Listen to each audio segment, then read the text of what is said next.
Bismillahirrahmanirrahim. Assalamualaikum warahmatullahi wabarakatuh. Alhamdulillahilladzi an'amana ni'matal iman wal islam. Alhamdulillahilladzi anzala ala rasulihi al-huda wal furqan. Asyhadu an la ilaha illallah wahdahu la syarika lah. Asyhadu anna Muhammadan abduhu wa rasuluhu sallallahu alaihi wasallam la nabiyya ba'da. Bapak Ibu kaum muslimin, hamba Allah yang mulia, kematian seperti yang kita bahas pada pertemuan yang terdahulu adalah hal yang pasti terjadi. Siap enggak siap dia akan datang. Takut pun kita, toh dia tetap akan terjadi. Lalu kita juga sudah bahas bahwa ternyata ketika kematian itu terjadi, dan itu pasti terjadi pada semua yang bernyawa, bahkan pada makhluk yang bernama malaikat maut juga akan mati. Bahwa setelah kematian ada lagi kehidupan. Kehidupan setelah kematian ditentukan oleh hidup sebelum kematian. Karena nama kampung akhirat dinamakan Darul Jaza, yaitu tempat di mana kita akan menerima balasan. Balasan apa? Balasan amal di dunia. Maka dunia dinamakan Darul Amal. Maka target kesuksesan seseorang seperti yang Allah katakan dalam firman-Nya surat Ali Imran 185, kesuksesan ukurannya adalah faman zuhziha 'anil nar wa udkhilal jannah. Bahwa nanti jika kita masuk surga, Allah selamatkan dari neraka, itulah kesuksesan. Itulah keberuntungan. Sekarang kajian kita adalah yang jadi misteri adalah kapan kematian itu datang. Lalu di mana? Dengan cara apa kita mati? Dalam kondisi seperti apa? Kaum muslimin, Bapak Ibu hamba Allah yang mulia, kapan kematian datang itulah yang misteri. Kita nggak tahu. Tidak ada seorang yang tahu kapan dan di mana dia akan mati. Kalau berharap boleh saja. Kalau berdoa silakan saja. Ya Allah, saya ingin mati nanti di Makkah. Saya ingin berkubur nanti di perkuburan keluarga, di samping anak-anak, di samping orang tua. Silakan saja. Ya Allah, matikan saya dalam keadaan sehat walafiat. Saya ingin mati ya Allah di kampung halaman. Kalau rencana, harapan, target, doa silakan. Tapi tidak bisa dipastikan. Di manakah sebenarnya kita akan mati? Di manakah kita akan dikuburkan? Dan dengan cara apa kita akan mati? Nah, fokus kita karena itu misteri dan itu adalah ketetapan Allah, hak prerogatif Allah. Fokus kita sebenarnya bukan di situ. Fokus kita adalah nanti ketika kita mati, yang mesti kita bayangkanlah kita sedang apa, dalam keadaan seperti apa. Karena ada kematian itu namanya kematian dalam kondisi husnul khotimah, bahwa orang meninggal dunia dalam kondisi Allah redha padanya, ketika ia sedang beramal soleh, ketika ia sedang dekat dengan Allah, ketika dia sedang mengamalkan kebaikan dan kebajikan, dan kalimat terakhir yang ia ucapkan, la ilaha illallah. Dalam kondisi seperti itu, dia meninggal dalam kondisi seperti itu, itulah yang kita katakan husnul khatimah. Bahwa sebelumnya dia mungkin pelaku maksiat, mungkin dosa-dosanya banyak, mungkin selama ini dia lalai, dia abai, tapi kalau menjelang kematiannya, maka 1 tahun, 2 tahun, apakah masa tuanya, dia bertaubat, dia insaf, dia sadar, maka taubat yang ia lakukan, dan kalau Allah terima taubatnya itu akan menghapus semua dosa-dosa dan masa lalunya. Ia akan memulai kehidupan dan lembaran hidup barunya.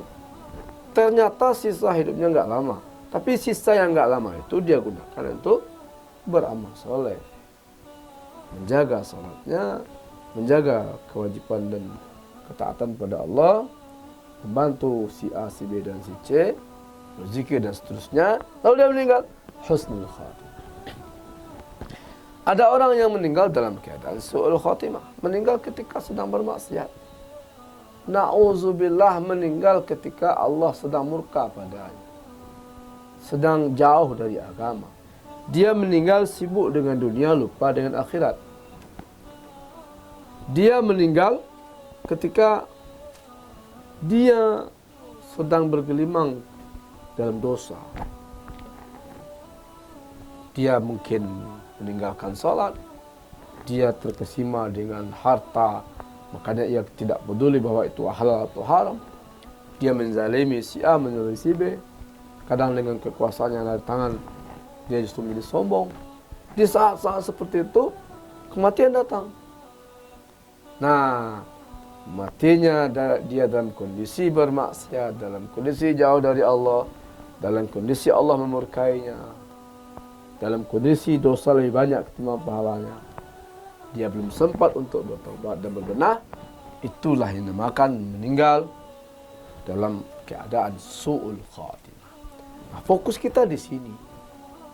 Fokus kita sebenarnya, upaya kita dan kerja keras kita, doa-doa kita adalah kita memiliki target meninggalkan dunia ini, nyawa kita dicabut, ajal kita datang, roh berpisah dari jasad dalam kondisi husnul khatimah.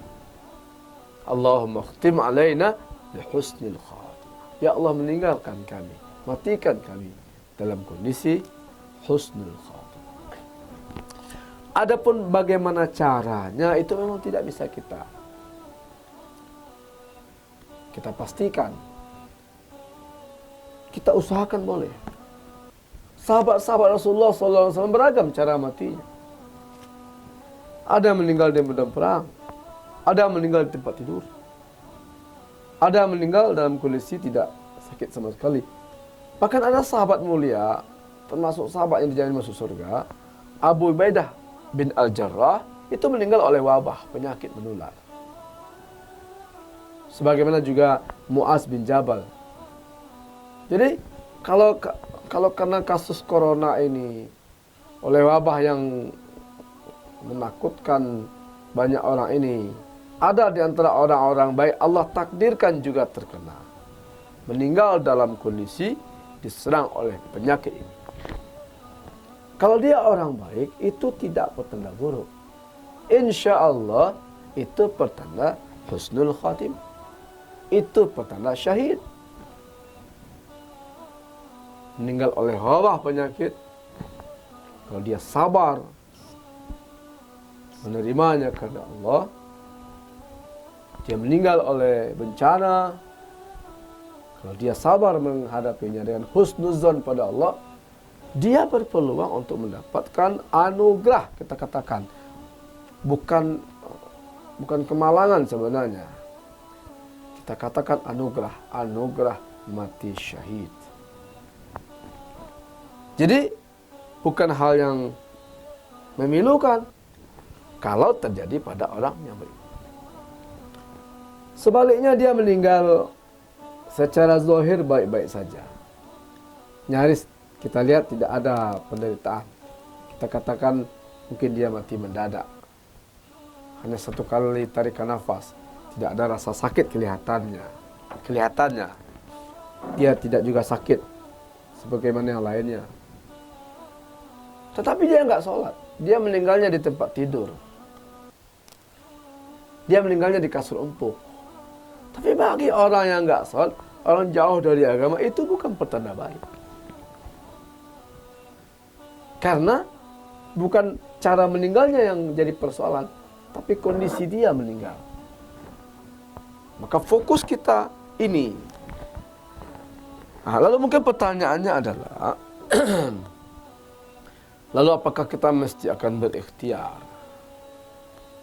Ya kalau memang ternyata bagi orang baik meninggal oleh penyakit, oleh wabah ini, insya Allah kita berharap itu bagian dari syahid, husnul khatimah. Lalu kita kalau begitu enggak usahlah jaga diri. Ada peringatan dari MUI untuk tidak dulu ke masjid berjamaah untuk memutus mata rantai penyebaran virus corona, kita enggak pedulikan.